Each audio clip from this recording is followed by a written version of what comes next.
Hello and welcome, my beautiful phantom audience, to yet another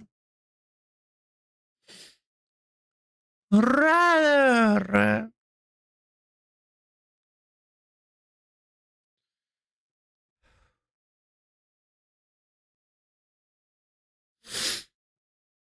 astronomical lo-fi lady stream. Ah,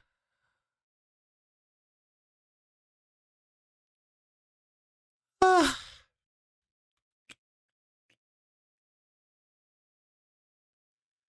ah, ooh. How is everybody today? Mm.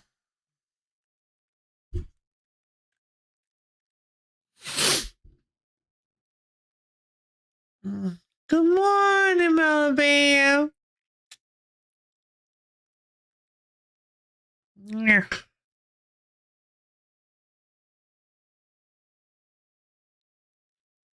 Kind of black. Same, honestly. Gugh.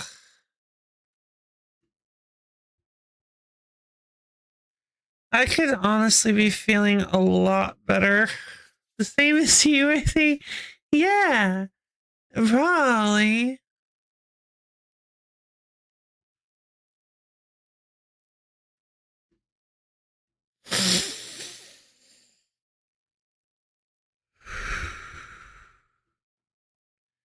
Introduces the curse into Gargash. That sounds pretty rough. He was a big streamer, made a mug of instant espresso coffee. Oh, fantastic.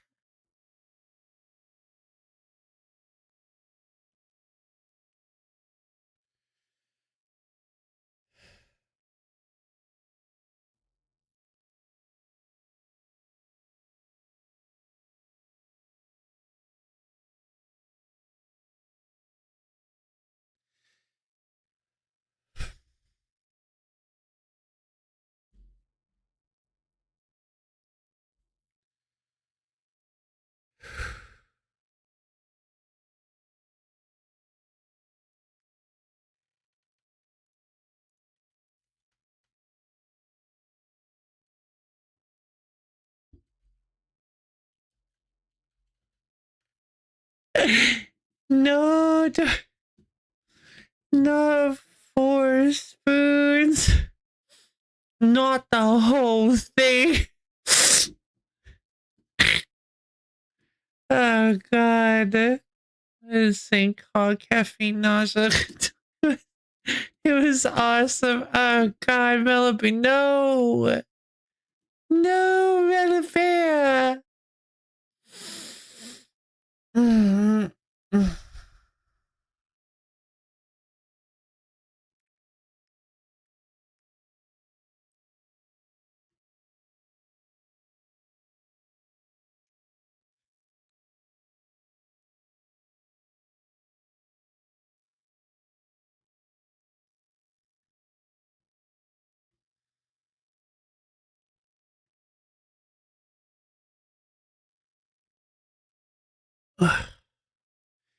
So some of you might have seen that I'm kind of playing.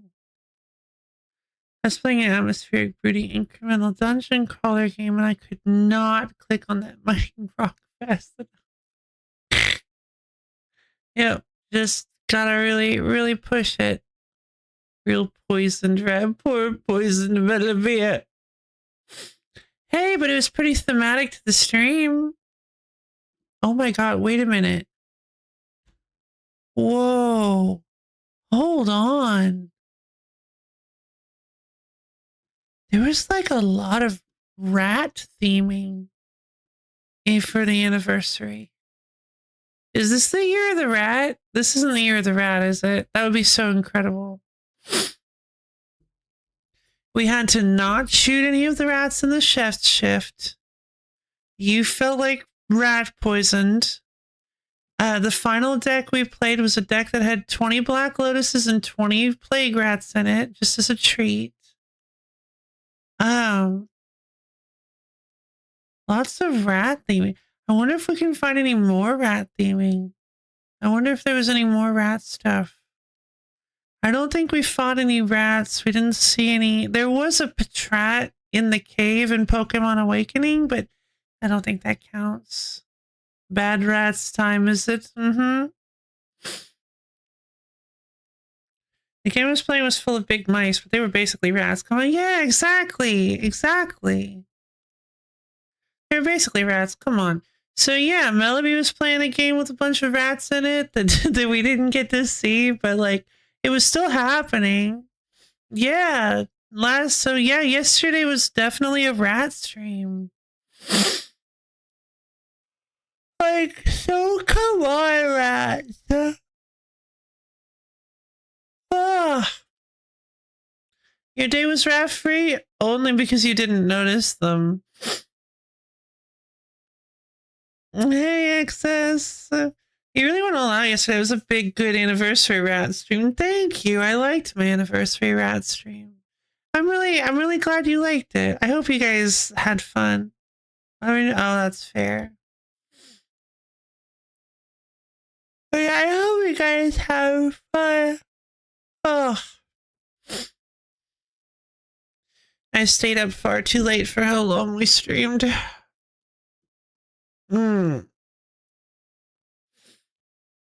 They never as much. Oh, yay. I'm glad that. Oh.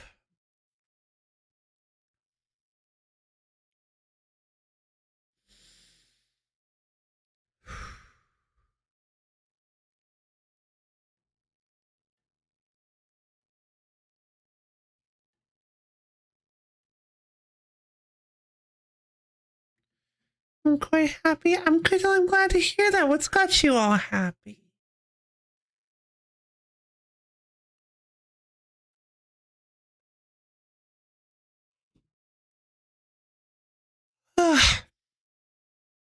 Mm. The sleepy little. I'm very sleepy. Yeah, I am. I thought I'd be fine. I stayed up way too late. But it was worth no. Because there was no reason for me to stay awake. I basically just stayed awake because anyway.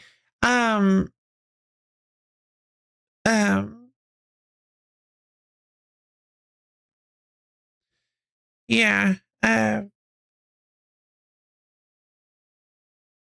Didn't really have any reason to. Definitely should have gone to sleep, but sometimes you just can't. I'm making a game called demo. The circle is not the target audience for silly. Oh, really?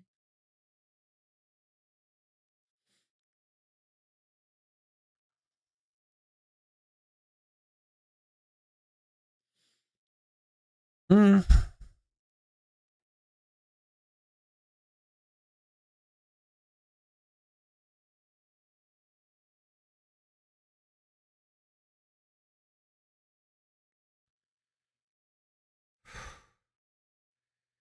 You know what? I think I should probably go make some tea and maybe eat a couple of waffles. Has reception been good? That's a good question. Have people been enjoying it? Yeah, I think I'm gonna do that too. Cause like, ugh. This is a momentous day. I don't want to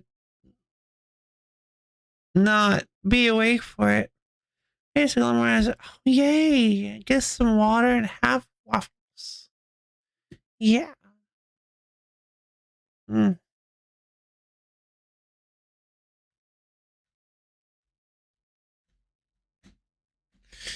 Oh God, that just reminds me. I felt like I sounded really tired last night. Like I could feel it. I could feel it in my throat. I was just like, oh God, I sound so tired. I don't know. I don't know if I start it. If I take it calmly, love. Sure, sure. Sure, sure, sure. Sure, sure. Mm-hmm. It's been a while since I've done that. Take it calmly. Low. Very anime. You didn't seem too tired? Okay, good. Good, good. Good to hear.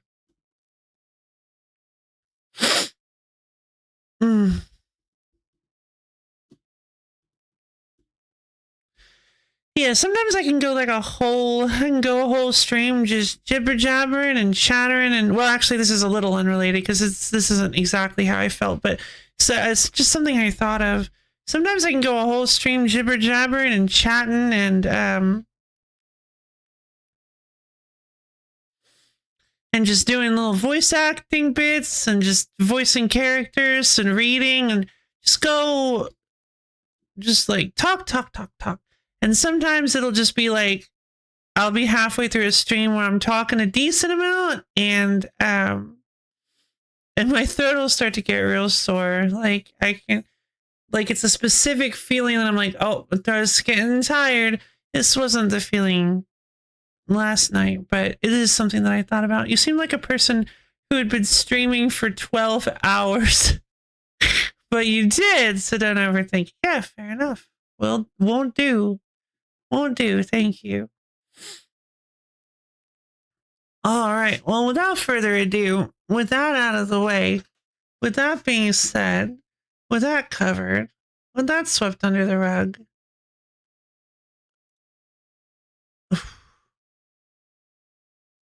let's go ahead and boot up Look Outside.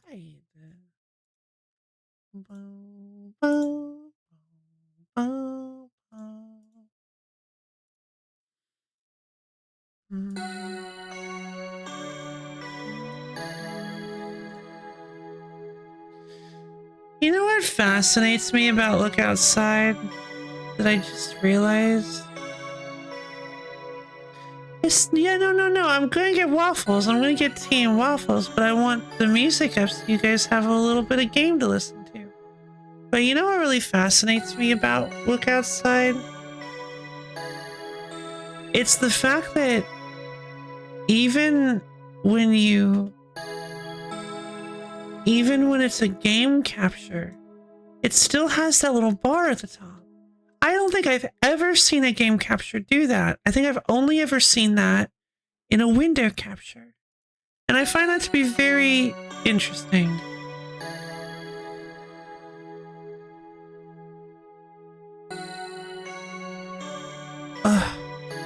Because normally the game capture captures everything inside of the window. The window capture captures the entire window holistically. And sometimes things that you put in front of it. Window captures are like so dangerous. I hate using them. But sometimes they're the only thing that'll work. Oh, thoughtful, thank you. I try to be. Alright, everybody. God, this logo is so good. It just looks like the letters are creeping in from outside.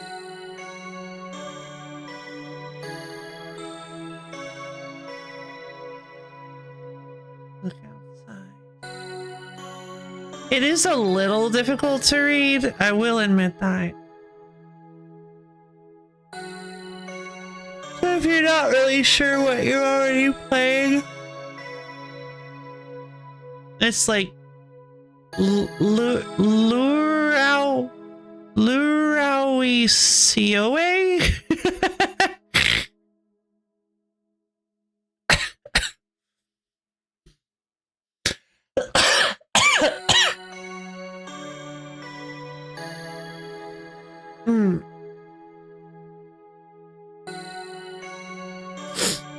Alright.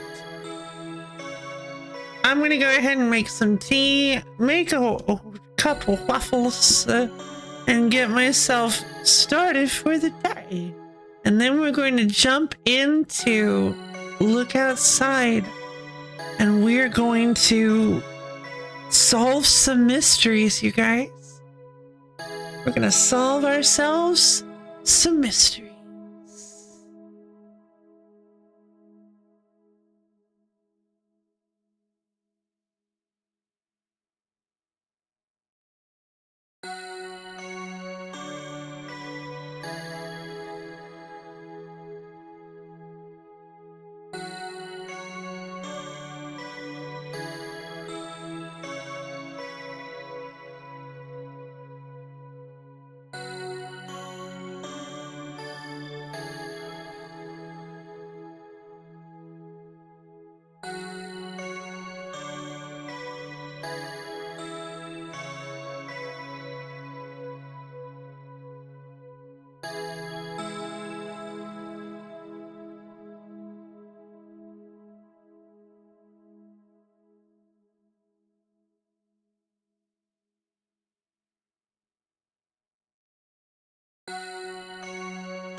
then.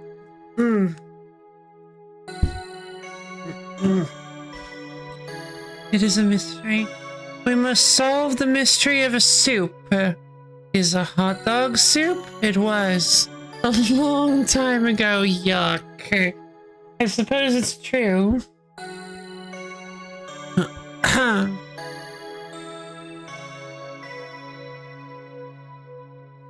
Whoops. Oh, there we go. I just realized I didn't even use my controller yesterday. I find that kind of interesting. A 12-hour stream where I didn't use my controller even once. Alright, everybody. Wasn't anything too stressful then? Will we talk later? I don't know. Something feels different. Goodbye, Sam. Did you see the April Fool's joke for this game? I didn't. Oh, wait. Maybe I did? Was it that trailer that somebody posted in the Discord? I avoided it because I thought it was a real trailer.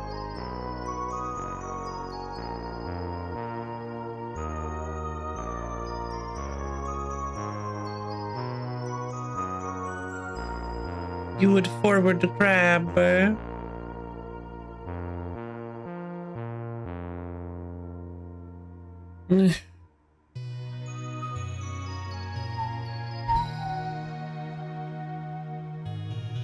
Ignore this announcement. Yeah, that's the April Fool's. Oh yeah, don't look at that trailer. Okay, that's what I thought. That's what I thought. I pulled it up and I was like, wait, nope, don't want to do that.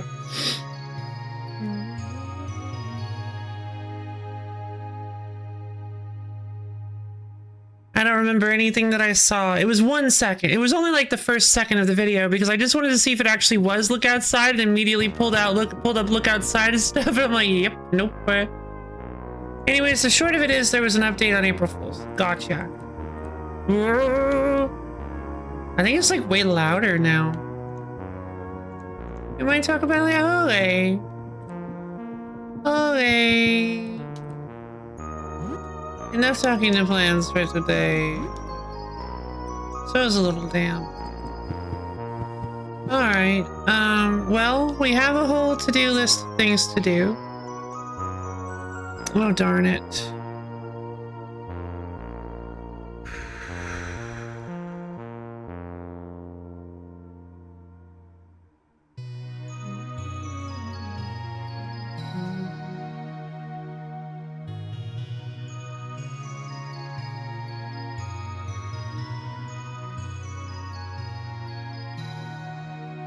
What is this? Oh, okay.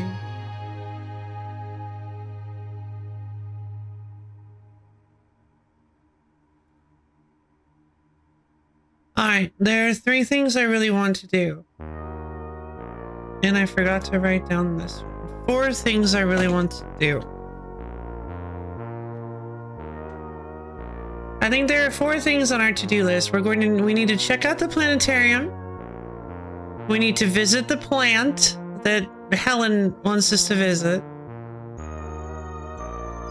We need to go check on Rafta, which is something that I haven't done in a while, that maybe Rafta will finally be ready. And we need to finally go to the roof.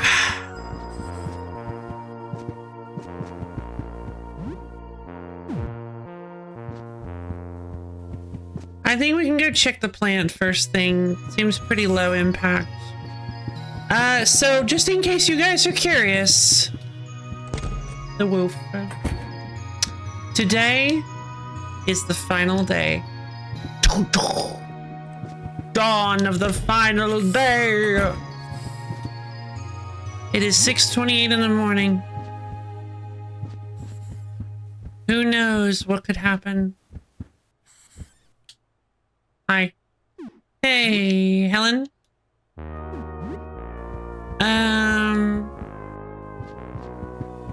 I'm gonna go visit the plant first thing.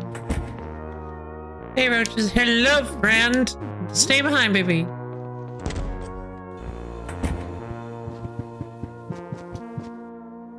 Hi. It's the final countdown. Indeed. Hey, baby. Wait a second, it looks hungry. It looks skittish. Oh, okay. Oh.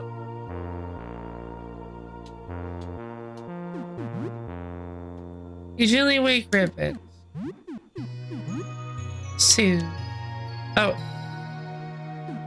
I guess I'll let Ribbit sleep.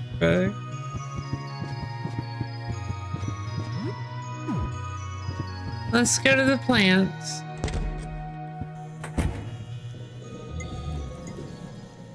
Is Ribbit soup? No, Ribbit is the best baby. Ribbit is the best boy. I was gonna use the elevator, but then it just occurred to me that I honestly have no idea how to get to... I mean, I don't think I have any idea how to get to the plant apartment normally, much less from the elevator. I just had a crazy catch session in this ROM hack with all the genties. Wow. Exciting. No, this is Sybil's old apartment.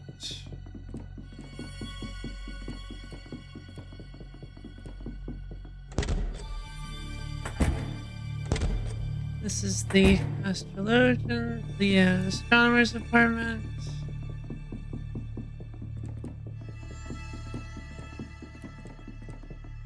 I don't recognize this place. Hall with the letter, okay. No.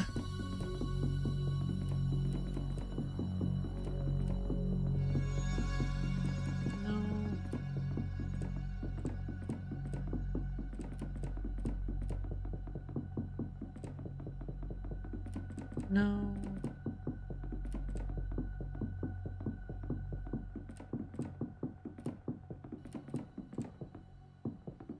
What?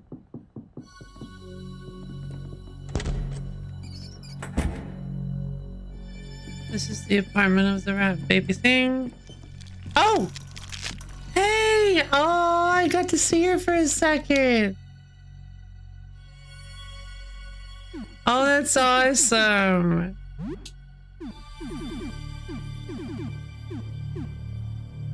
Should I? Nah. Audrey hasn't really... Oh. Audrey, wait! Wait, Audrey, come back! Oh, I didn't really expect that to happen. Okay. She was stretching her legs. Yeah. Huh. Turns out Audrey's the one who killed Ernest. Could you imagine? Oh, it's why sometimes she's not here. Oh, duh. I can't believe it took me that long to figure that out.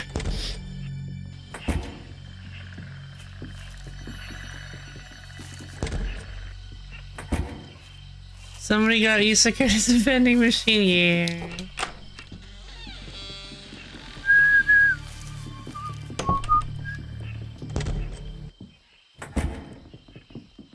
Oh. Taking care of plants requires diligence, Sam. More than compassion, more than knowledge or a steady hand. It requires diligent care. I am glad that you have demonstrated the necessary diligence to care for this plant, Sam. It is important to me. Diligence is important in many respects. Without our diligent care, this plant would die. And I could not bear that. This plant is too important to me. So I'm relying on you, Sam, to help me care for it. Will you do that? Of course. I expected no less. That is all for today. We will return tomorrow. I sure would like to, but I don't think that's going to be an option. Sorry, Helen. But hey, maybe life won't just straight up be over once the visitor leaves. Who knows? Let's go grab roaches. Let's go home and grab roaches. Sam, I'm counting on you to return tomorrow. You will not forget. I love that. It's not It's not, don't forget, okay? You're not gonna forget. I know this as a fact. You won't.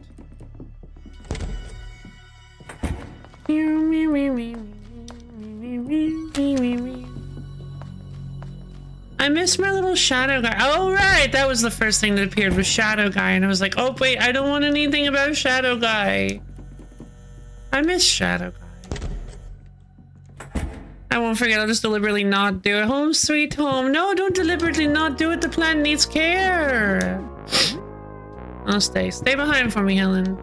Also, I don't really understand. Yeah, it is a little unfortunate that they didn't think to put Helen's edited mask in the in Helen's in her side quest.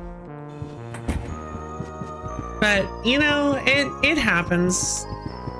Especially with how many things are in this game, I imagine it's pretty easy to miss things. Let's see.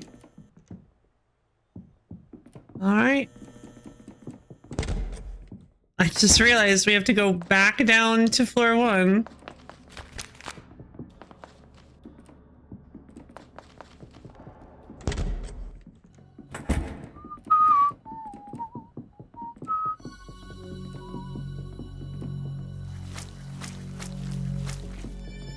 I'm actually curious if I could perhaps...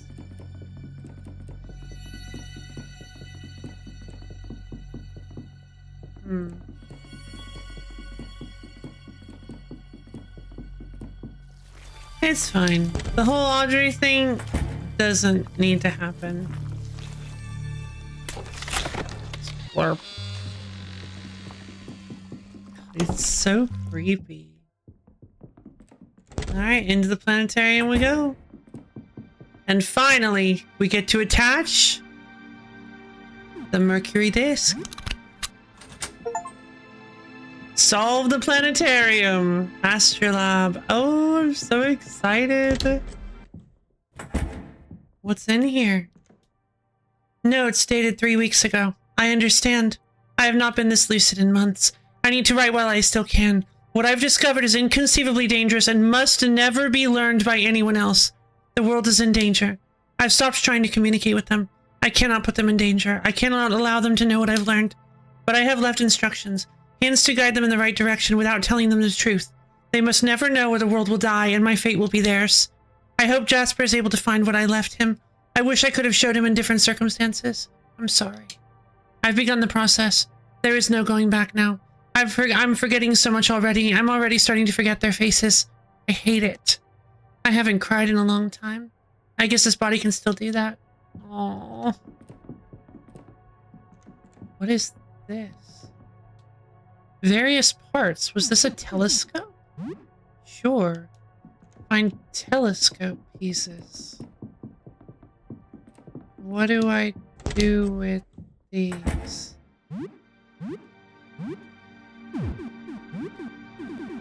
Well, that doesn't tell me much. Pieces of a small telescope found in the planetarium of apartment 12. But what do I... It won't open. A bright red padlock. I still don't know what to do about that.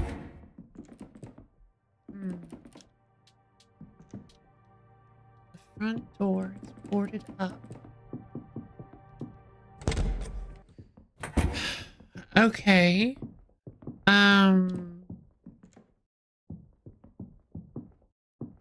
Interesting. I'm changing because the visitor, because I looked back. Jasper thinks he saw a visitor, but he didn't. Only me accidentally because they're on coordinates and numbers from before it moved. He saw nothing, so why is he changing too? He should not be changing. Don't understand, but he's not changing as much as me. I saw too much. I'm already lost. Huh.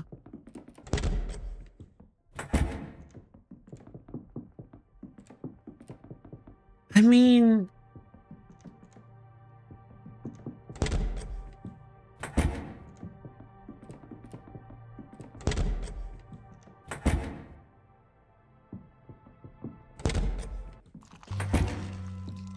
Yeah. Yet another mystery. Oh, hi. Are you? Who are you? Where is it? Where did I put it?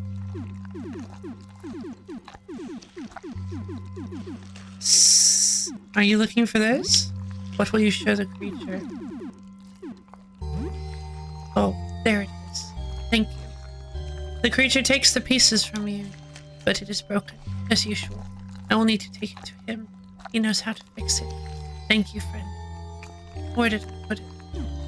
Sybil, is that you? Shh.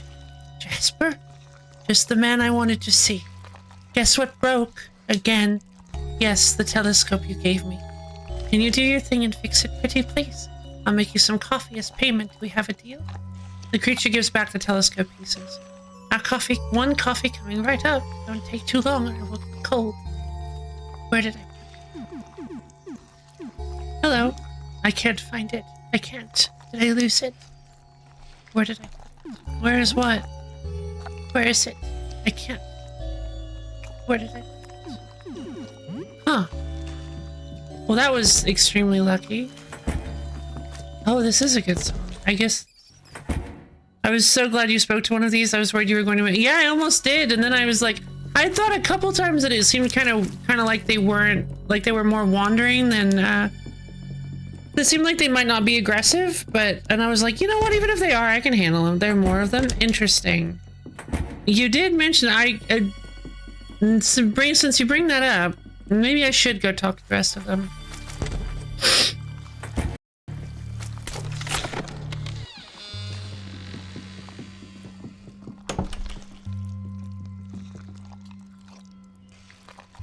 I can't find my face. What is happening to me? What happened to you? I was crawling out of a hole. I think there's something wrong with me. You look fine. My eyes. I can't see anything. Should I go to the hospital? But what is happening to me? Are you suffering? My fingers are stuck in my head. I was feeling my face and then they stuck to it. Both of my hands now. I can feel the inside of my head. Hello, Sibfox! I hope you enjoy watching me, deal with this. How are you doing today? That's a pretty... Crimson Butterfly. That is a pretty little badge. Where'd you get it? I've never seen it before.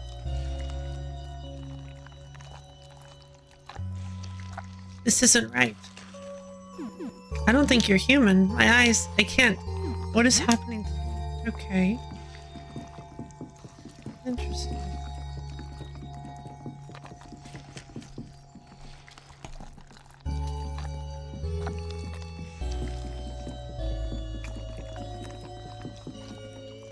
The door's locked from the other side. Wait, what? I didn't Oh, I see. Sorry to poke ever so slightly, but I find this part so interesting. Yeah, no, it is rather interesting. So it's like Sybil's been split into multiple people, which does, again, lend credence. Is this more meat? Oh, I thought it was more meat. I want more meat lumps. It's all my fault. All my fault. All my fault. Sybil, is that you? Nothing. Nothing we can do. It's my fault.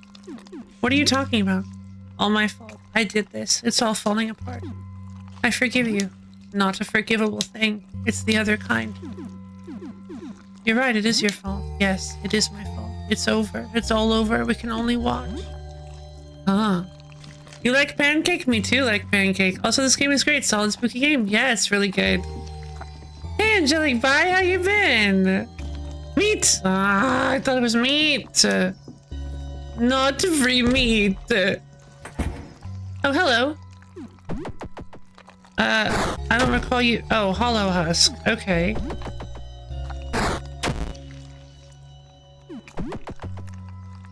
Oh, okay, so this one is aggressive. Gotcha. Okay, well, that's kind of weird. How do I get to this room then, if it's locked from the other side? Strange. This is the only one you saw last time. I mean, it makes sense. It's the only one who's aggressive. Chill David, my internet. Oh no, I'm so sorry. I don't remember you. Can I help you? Are you Sybil? No, I'm not Sybil. I'm nobody. Can I help you? What is this place? Yeah, no, I really do like Pancake. It was a little bit of a silly joke when I first started this. Like, I like pancakes. And I mean, yeah, I do. I even decided to include a little pancakes thing in my new channel intro. But, pancakes! But hey, yeah. It's just some good emotes. Oh. Pancakes. I do rather like pancakes. Sidbox, thank you for the follow. Hope you enjoy sticking around for a little while.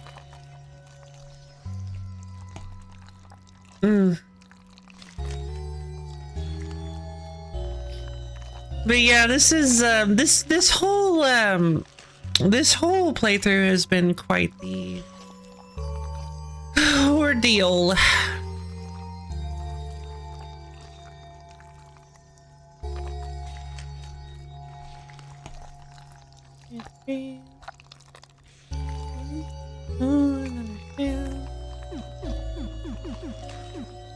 Let's see.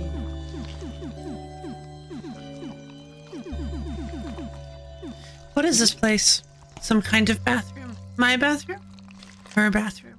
I wish I was rooted to a more interesting place. I can kind of sense the world from here. I could feel you approaching the bathroom. I felt a burn when you burned your hand on the door. But it's a dull feeling. This body is me, the rest is me adjacent. Not really my skin, my flesh. Can I help you? What are you? I don't know. I don't know what I am. I think I've been thinking about this for days now. I'm shaking now that I'm about to say it out loud, like saying the words will break the spell and I'll just disappear. Here goes. I think I am not real. I might be some kind of fake person. I think I am some kind of fake person. A homunculi. Phew, I'm still here. That's a relief, I think. Can I help you? No, thank you. Just forget about me, alright? Okay. Sure.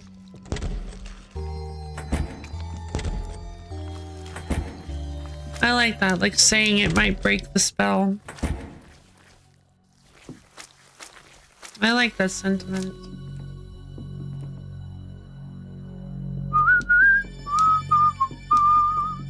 I want to give them a hug, me too. I feel bad for the little guy.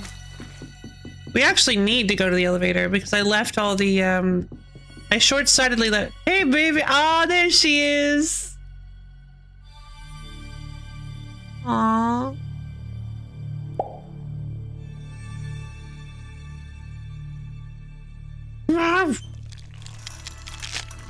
This vending machine is so serious. Alright. Before you can ask anything, a can quickly spits onto the tray. The writing on the can is smeared and misprinted. I'm sorry, I hope I didn't freak you out. I dozed off and turned back into that thing. So glad you still want to talk after seeing that. Don't worry, you're fine. It continues on the back even more. I'd give you a discount if I knew how, but I don't know how. Please stop talking to me. There's nobody here but rats. They don't have any change. I don't need I don't need a discount. That sounds lonely. I think I'm going to run out of advice cans and I don't know how I'll communicate after this roll call. I might be unable. I'm really scared. Oh. I don't want to deal with this. Oh my god. Maybe I can help?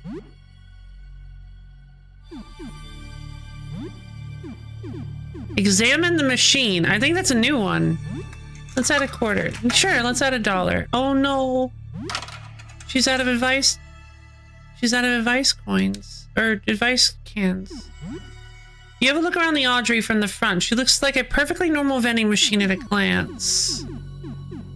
Examine the delivery box. From up close, you can see her huge fangs retracted into the edges of the delivery box, her mouth. A cold shiver runs up your spine as you remember sticking your hand in there to retrieve cans. Examine the drink buttons. The buttons used to choose the drinks. The cluster of eyes look back at you. Hopefully it doesn't hurt when you order something. Coin slot. I can open the door now, but I'm avoiding it till the end as I play with my friend. Sad place, yeah.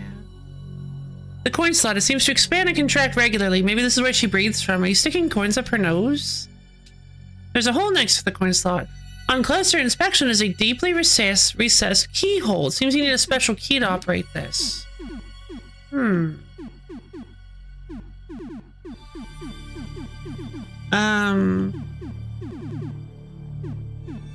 see. I mean, let's give the janitor keyring a try. No, I don't want... Let's give the janitor keyring a try. That doesn't fit. You have a look around? Okay. Examine the front design. A striking red flow design with some bright blue bubbles. They almost seem to look back at you. She blinks and looks away, embarrassed. You've been staring right into her eyes. Whoops. Examine the top. You feel around the top of the machine, hoping to find something. Nope, nothing. Okay.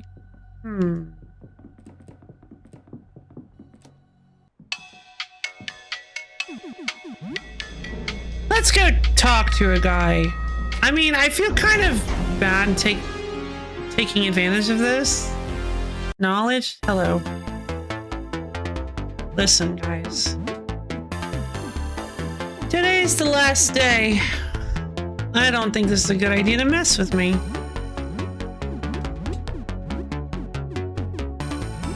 Blinding flash and roach cannon.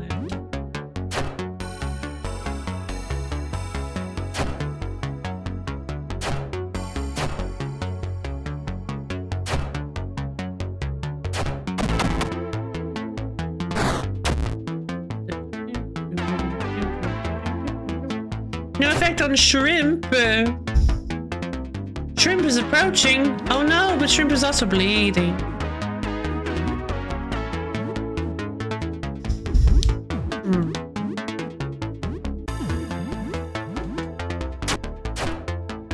A small swarm of roaches.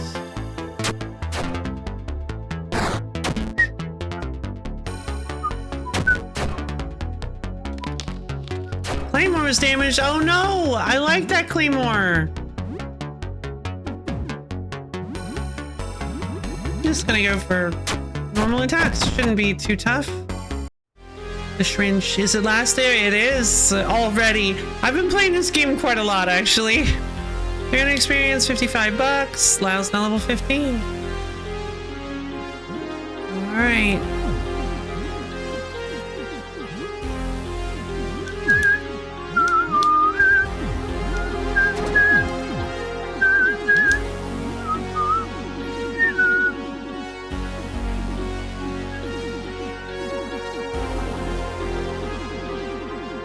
There you are. I almost missed you.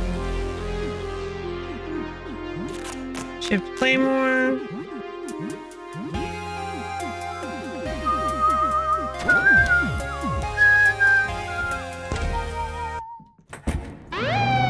Policia! Run!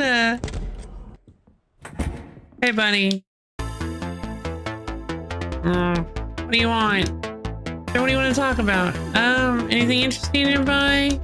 Huh, I guess I actually have to bring... Yeah, so I'm not exactly sure what I'm supposed to do about Audrey. And it being the last day, I'm not really sure. I'd honestly kind of prefer to handle Audrey as like a... No, no policia! Please don't kill me. Alright, roaches. Sorry, buddy. This guy's kind of tough. Not the toughest we've seen, but now Dan and roaches are unconscious.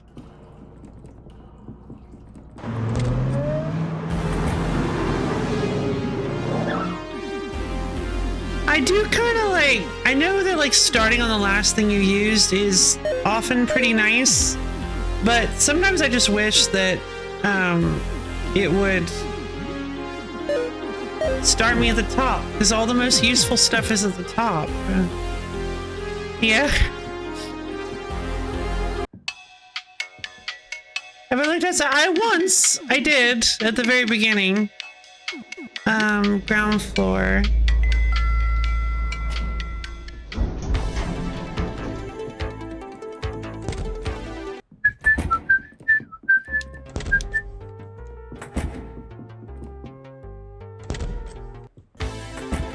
Let's see. I want to go talk to Jasper. Hey, buddy, I've got something. Hello again. The end is drawing nearer. We don't have much time. How can I help? With every passing moment, our chance to communicate with the visitor grows smaller. We must find offerings. Now let's talk.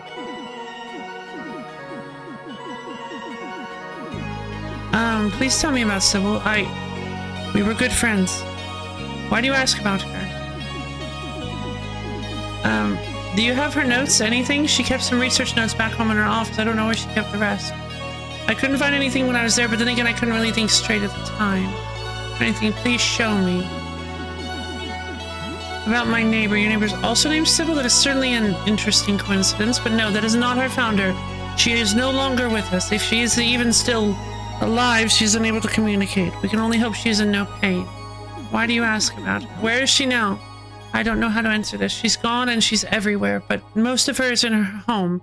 Apartment 12. I don't have the strength to set foot in that place again, to see her like this. With every passing moment... I'd like the offering back, you know? As long as you have something better.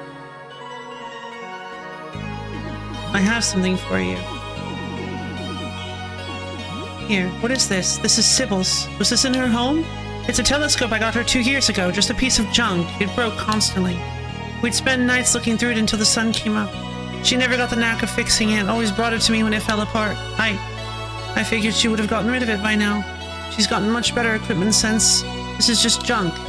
I can't believe she kept it all this time. She never threw it out. I fixed it again. I wasn't even thinking. I've done this so many times before, it just kind of happened. Here, it should work now. Please take good care of it. It means a lot to me. Receive telescope. With every passing moment, our chance to communicate with the visitor grows smaller. We must find offerings. Very tricky having me take the loose manuscript back. It appears to be a manuscript. At a glance, it strikes me as a loose work in progress filled with notes and crossed out passages. Could a description of the visitor be hiding in these words? We will accept this. I do believe we all have offerings for the ritual now.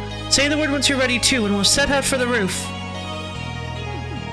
Okay, let's leave. Let's check my watch. 7:13. Cool. Barely any time has passed at all. I have no idea what to do with this telescope. There is one thing I can think of doing. A repaired telescope. There's one thing I can think of doing.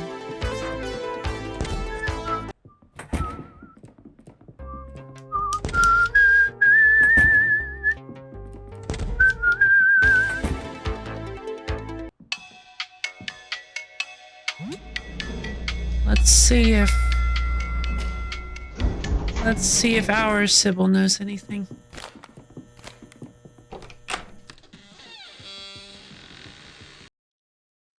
Hey girl.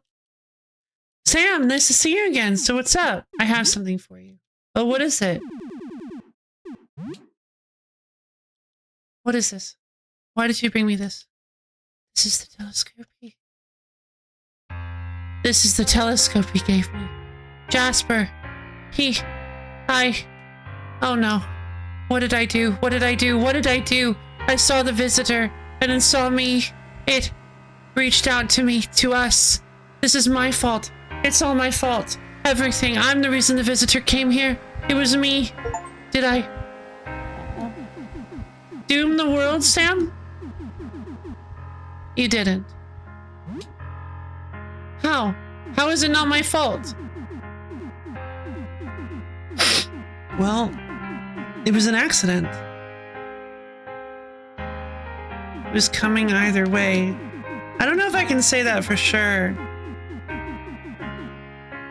It was an accident. Sure, it was an accident at first, but Edwin warned us. He had the right idea. He wanted us to get rid of everything. Maybe if we'd listened. It's too dangerous for me to remember this. To remember everything. I need to forget. I am a threat to the whole world. In some ways a bigger threat than the visitor itself. I have knowledge that puts every one of us in danger. I need to revert this. I need to make myself forget again. I need to let this part of me die. Don't bring the memories back. Please stop your research of my notes. Let this die. Can you please promise me this? My memories are dangerous. There are things we humans should not know. Toxic, corrosive knowledge. I can feel that knowledge seeping into the world around me as we speak. It is corrupting the very air we breathe. Promise me that you won't try to bring me back. Promise me that you will stop searching for the truth. You will let this lie. Do it for me, for everyone else. Promise you will let the secret die. What about Jasper? Oh, God.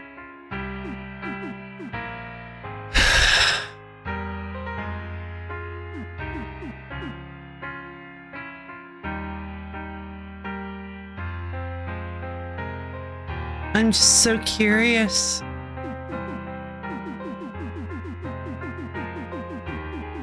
What a game, right? God. What about Jasper? It breaks my heart to leave him like this. I hope he knows that he meant a lot to me, even if I didn't show it much. But he is too involved with all of this. There's too much at stake. Just hearing his voice could be enough to bring all the memories back. Can you, make sure he's okay? He needs a friend. He's no good at making friends. He's a bit off-putting, and that's before he got transformed. He's actually made some friends. He did? Really? Oh, I see. Our little group kept growing, huh? That's nice. I'm proud of him. He might just make it after all. Promise you will let the secret die. I promise. Thank you, friend. You have more wisdom than I do. What Jasper's doing is right. It's what I wanted. He's not just doing it for me. He's doing it for the world, and he gave up everything, so please, stand with him. Now leave. I need to revert all of this. Sorry that I can't give you those answers you want. I haven't known you for very long, but considering how confusing my life is, and how I don't really speak to anyone else, your friendship has meant a lot. I just want you to know that. Thank you for being so kind to your weird new neighbor. I can feel myself fading. I'm sorry. I can't go back.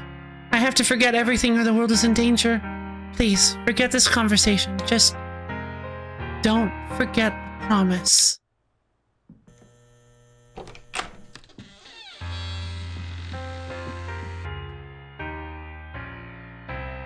Sam, nice to see you again. So what's up? I have something for you. Can I actually give her the... No. Cool. I was like, please tell me I can't just give her the telescopes again. Huh. See you later, Sam. Oh, that's odd. It kicked me out of the apartment again. I didn't think it normally did that. I guess I just get kicked out now when I stop talking to her. Oh, man. Poor Sybil. So odd that, like, why is she in this? Yeah, so sad. Like, yeah, I probably should have said that I wanted to know, because, like, that learns things, but honestly, I don't know. I feel like what Sam would do, what my Sam would do, would be to honor her wishes.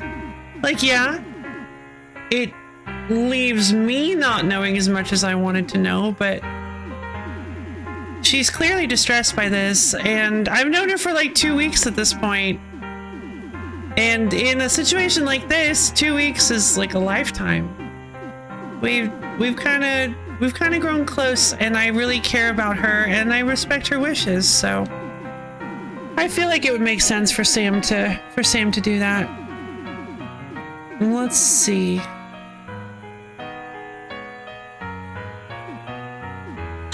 Oh, that's really helpful. You can use the shoulder buttons to hyper scroll. All right, guinea pig! Yay, guinea pig! Oh, guinea pig, we love you. I love guinea pig. Safe and happy guinea pig. Page up and page down, yeah. The pig. You begin reading the manuscript. It seems like a noir detective story. You quickly flip through. It seems pretty normal. You quickly flip through. It seems like incoherent rambling, just complete nonsense. Yeah, so the loose manuscript was the right one. I didn't want to... I'm pretty sure it said that I took the loose manuscript back, so... Oh, man. What an incredible side quest. Well, you guys... I guess it's time. I don't really think there's anything left to find. I mean, our Augustine has the painting.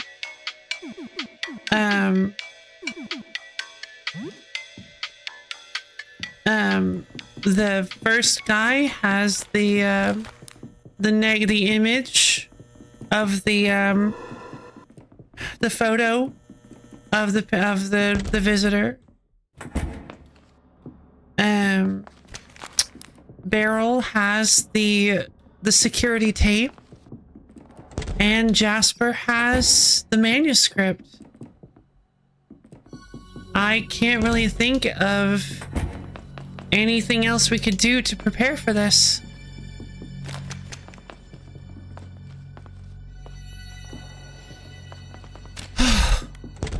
I'm nervous for sure.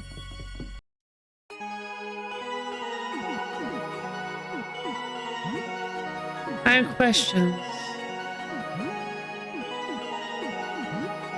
Aster. Yeah. I mean, I am really curious about what's behind that red lock. I am kind of confused as to why I'm not able to open that red lock. Like, what am I missing there? It's almost certainly gotten in the meat space. Like, I could go explore meat space. I have so much time.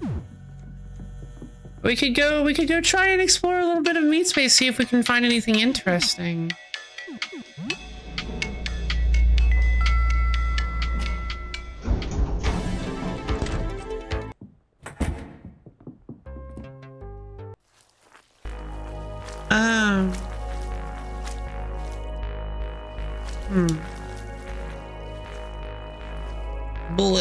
Yeah, meat space. Oh God, $1,000. Well, we found some meat. We did. You unlock the door. Yikes! This guy. Not gonna lie, I like this guy's design. He looks really silly.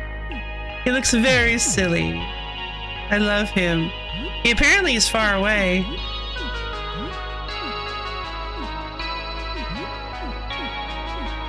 Irate intro. Development fluid. Approach cannon. He's got his business tie on. He do. He's just a dapper little man. Please stop.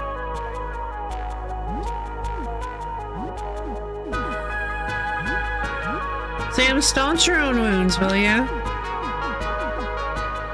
Blind Fury. Attack.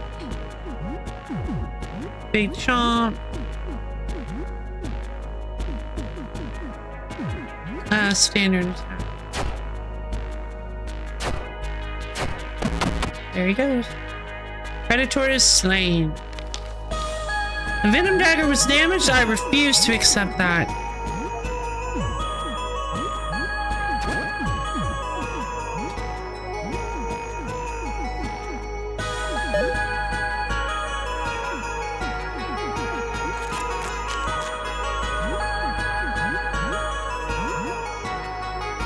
I love being able to just repair anything and everything with duct tape. Duct tape is like the funniest item in this game. I'm running the environment.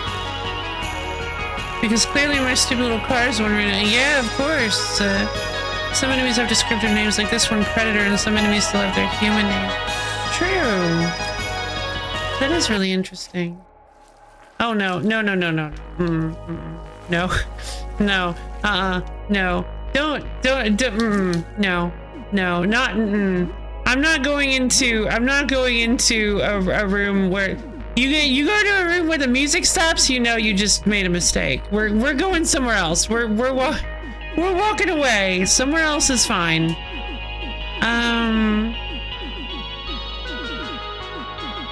Muffin.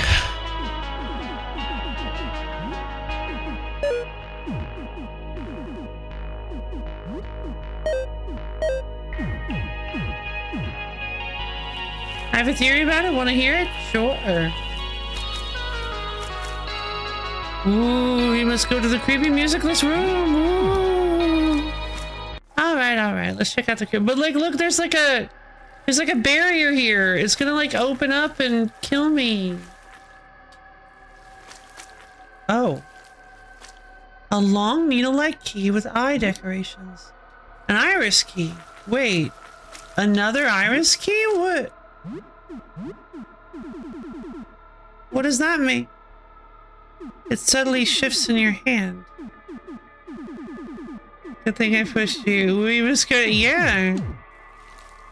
Well, that's creepy. But I mean, you say good thing you pushed me, but I don't understand the point of.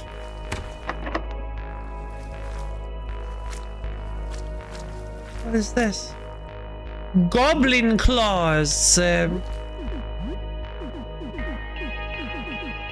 Okay, you see, like, this could absolutely be a place where we find something called dark matter. Razor sharp claws that cause terrible bleeding wounds. There's a small chance to cause blindness.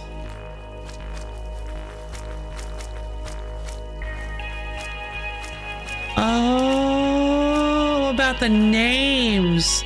I think those are people Sam thinks he recognizes, right? I liked that theory. Okay, that's kind of fun.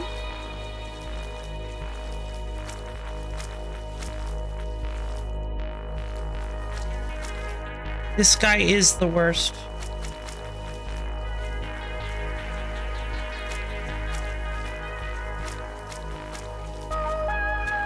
Scary, scary enemy. I see. Oh, come on. I mean, no, right? Still 7:23. Go find the Lord Vessel. Oh, hi. Yeah, no, I want to leave. 55 damage with a single hit, huh? What? Hold on, maybe we can do this. Dog ahead. Staunch wounds on Dan. Blind Fury. Blinding Flash. Roach Cannon on Ursuline.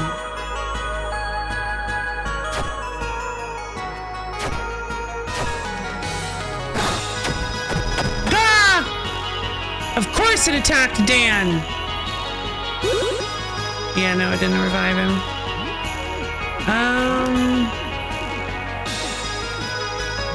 Smelling salts.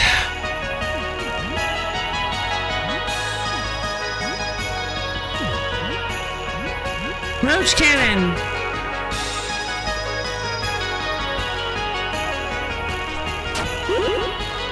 Please don't attack Dan again.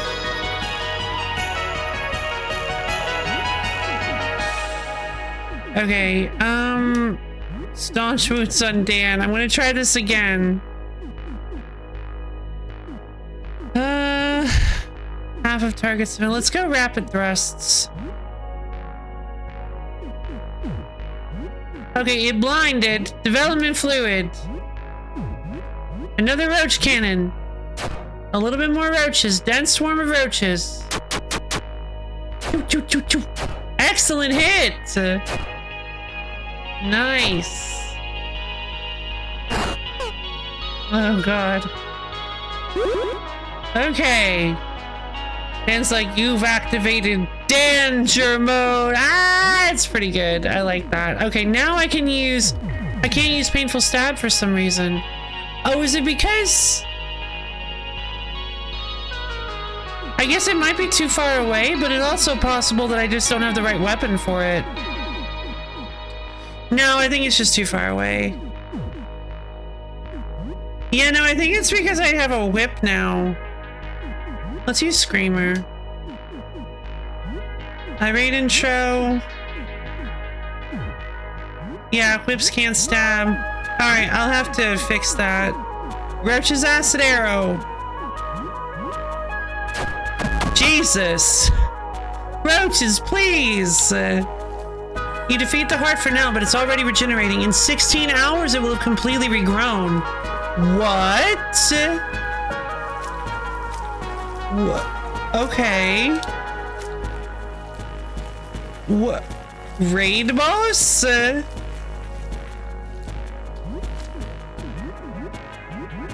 Huh.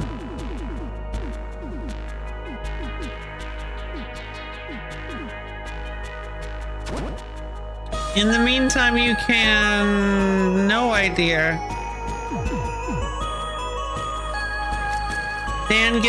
Sam gets a free scalpel. Okay, I'm a little confused. I guess there's nowhere else to go? Okay. I guess there are multiple different Iris Key entrances that I didn't realize. Huh. Maybe I can find more. Oh!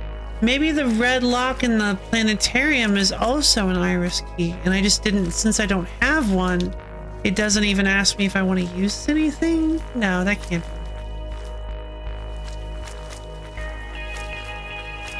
I'm pretty sure I've looked everywhere I can. Nope. Haven't looked here.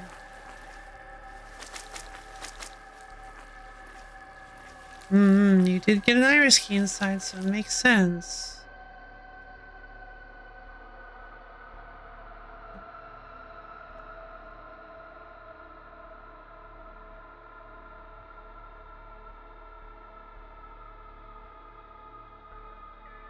But I also found the heart here. Maybe there are multiple hearts. Maybe the whole regenerating thing means that I have 16 hours to go find the other hearts and kill them.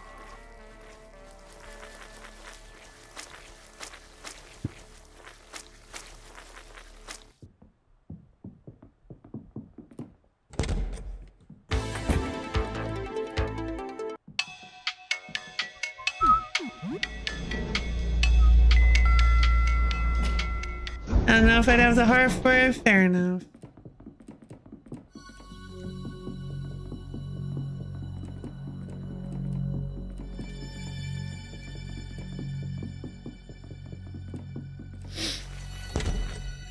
Quick. Thank you, Misha. Boo.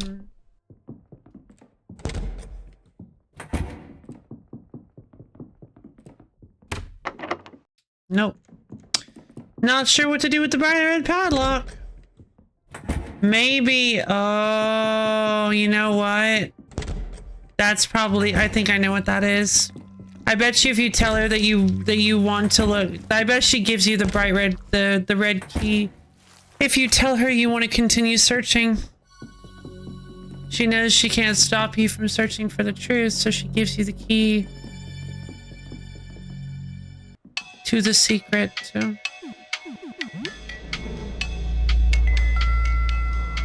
I can't really think of any other way we could get it. I don't know, she seemed pretty adamant. Yeah, she did.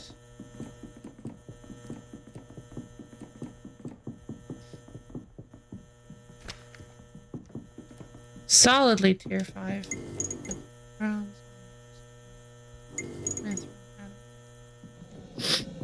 Well, his black is there.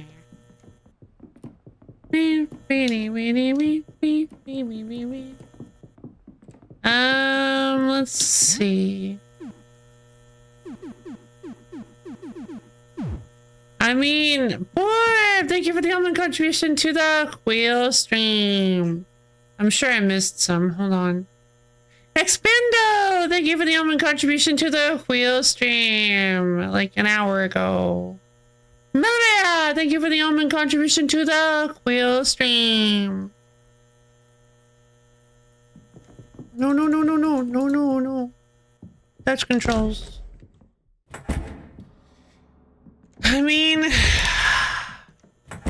Alright. The thing is just that... Stream's been pretty good. We learned some secrets.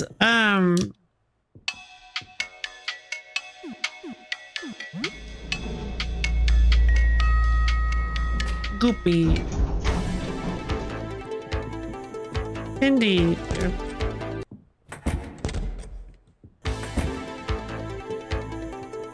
No meat.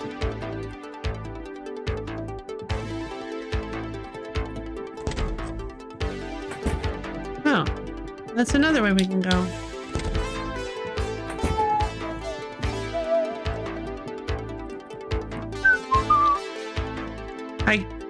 I guess it's time. We never did find out the secret of the haunted game cartridge. I mean, I guess there are just some you know, sometimes in life, you just don't learn everything. Sometimes, I mean, you can't experience everything in a single life. There are always secrets. Always things you'll wonder about. But in the end, it's important to move forward. Everyone is ready. Indeed, we have everything we need to begin our ritual. Please join us for this occasion. What about you? If you are ready, I will gather my colleagues and complete our final preparations. These will be our final offerings. We are leaving to prepare. There is no going back from this point on. I am ready. Take this key and these robes. We shall step onto the roof and behold the sky together. Receive roof access key and dark robes. Doesn't beholding the sky seem like a bad idea?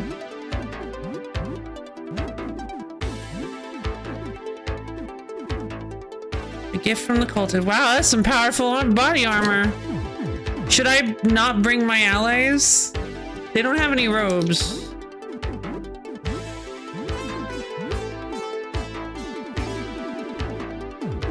Dan in dark robes would be very funny. No, you're all prepared. Okay.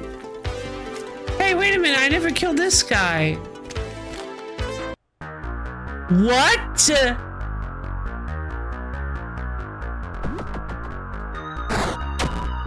What do you mean I feel an urge to run away? I don't believe you. Oh, I guess I can't stab with the scalpel either. Or no, I think he's just not close enough.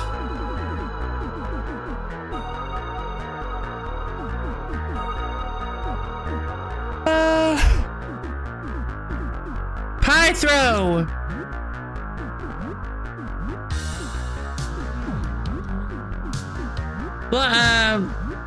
Big chomp. Milidoid? Gasquigny, is that you? Roach cannon. Oh no. No damage. Oh. Oh, 1,000 fingers. Oh no. Okay. Pie throw. Blind Fury. Blind Fury. Development flash. Fluid. Roach cannon. Be Dwight there. I noticed Dwight is kind of reminiscent of digits. Like spelling wise. Like it's kind of close-ish. Yeah, I kind of figured that's what was gonna happen. Found a cassette tape, yay! I was kind of hoping maybe it would be a little more climactic, but